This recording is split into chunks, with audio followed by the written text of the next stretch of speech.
The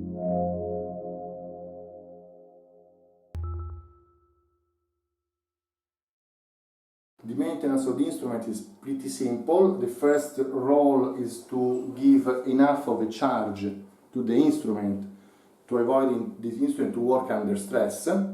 So like having at least half to 2/3 of full charge available. The electrodes can be cleaned with detergents and can be sterilized with chemical products such as ready solutions for these lesions.